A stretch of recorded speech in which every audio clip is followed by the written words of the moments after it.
Po mga team abroad, team Pilipinas, team seniors, team bahay, hello sa inyong lahat, magandang araw sa inyong lahat. Ito, ang dami kasing nag-ano sa akin, tinatanong ako na, at talagang sinasabi sa akin na pinagdiinin nila na kasama daw talaga si Catherine sa bakasyon ni Alden. Wala nga. Basta ako wala. Dahil ang pinandigan ko, wala talaga silang relasyon. Wala talagang silang relasyon. Yan ang pinapanindigan ko. Yun talaga. Yung hindi naman niwala, di anuhin nyo na lang, panoorin nyo na lang yung mga ibang videos ko.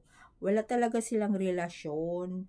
Pelikula lang yun, work lang yun. Kasi nga nagiging blockbuster yung una nila. So humihingi yung mga fans or siyempre mga producers, pinag-usapan nila kasi ilang milyon yun.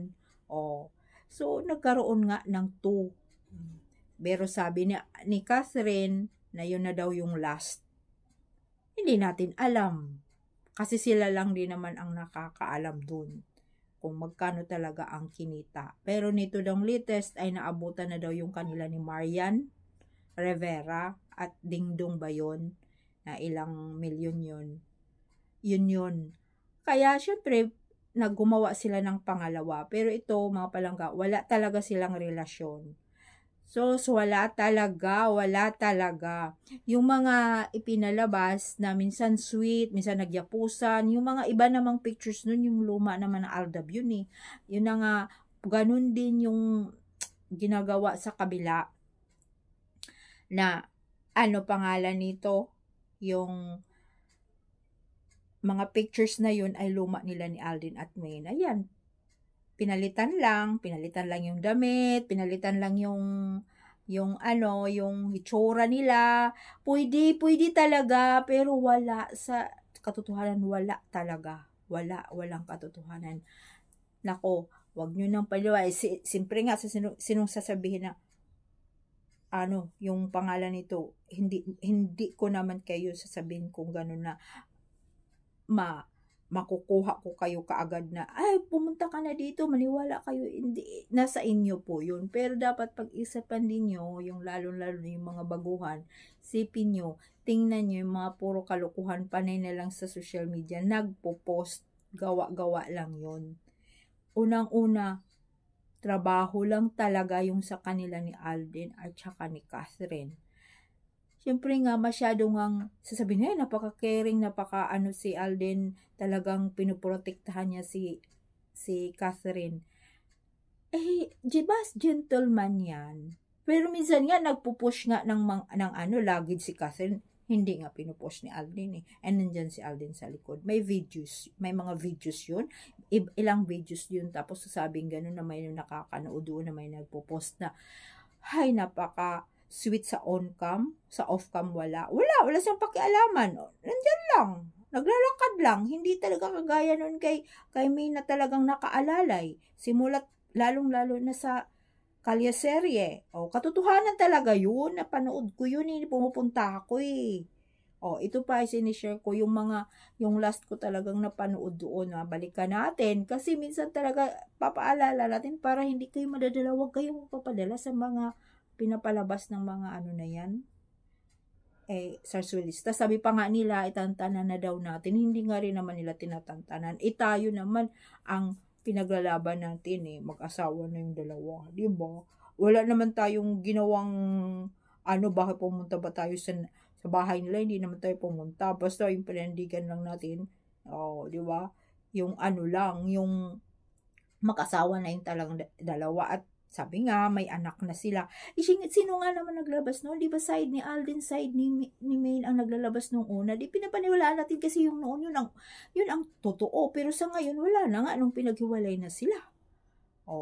Kaya nga nasabing wala silang kwentang love team. Kasi hindi nga naman na pagsawaan ng mga fans, walang mga proyekto.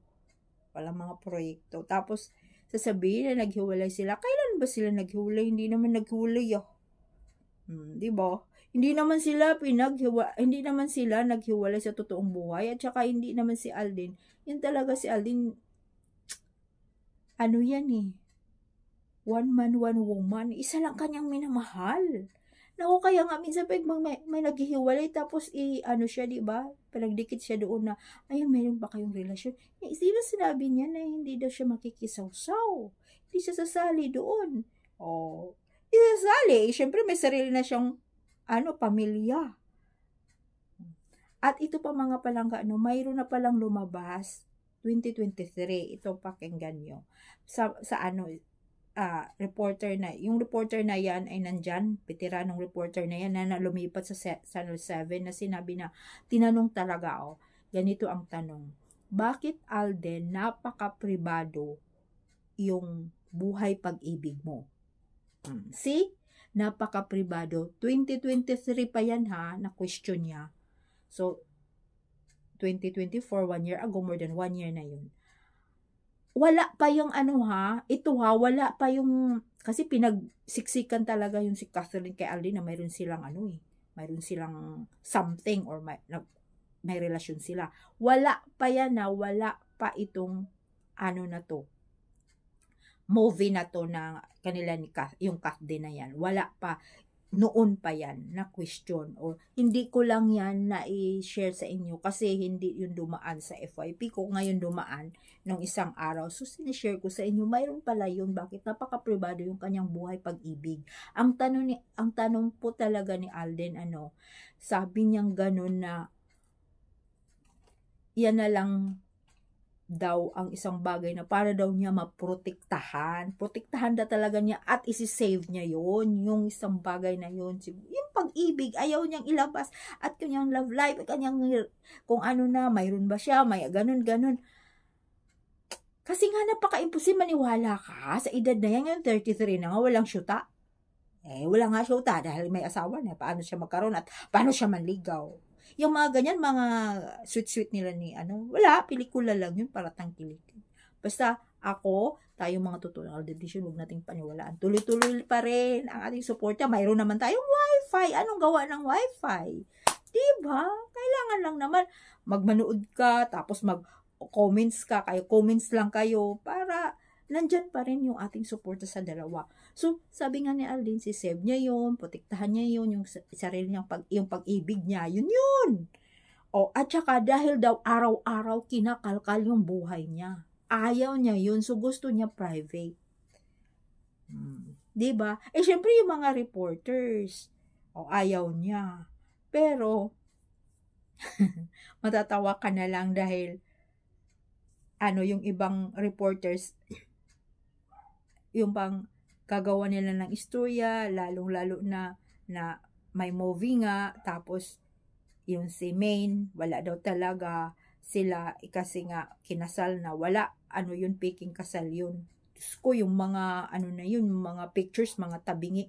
Tapos, anong pangalan noon? At sinabi daw ni Alden na, okay, congrats na lang daw niya si Maine, na gano'n na may kasal, gano'n. Kasi inaamin talaga daw ni Alden. Nga, mayroon nga talaga na ganun. Mabilis lang naman. Congratulations, yung Maine na kinasal ka na pala.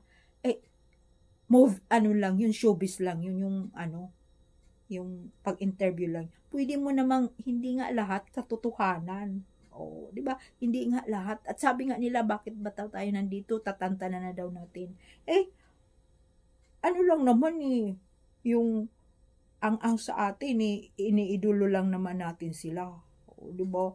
No, mahal natin sila, sumusuporta pa rin tayo sa dalawa. Malay natin, magkaroon pa rin kahit naman lang commercial. Di ba nung nag-commercial sila noon nagkasama sa Vivo, sa telephone, di ba? Yun, kahit na nagsama sila ng isang beses ba yun sa isang commercial, pa rin nagiging trending yun sa Twitter. Daming dut-dutan yun. Alam nila, alam nila yun sa buhay nila. Gusto man nila tayong pasalamatan or magsalita sila na Aldab Nation, masaya na tayo. Kaso nga, pinipigilan lang sila sa kanilang management.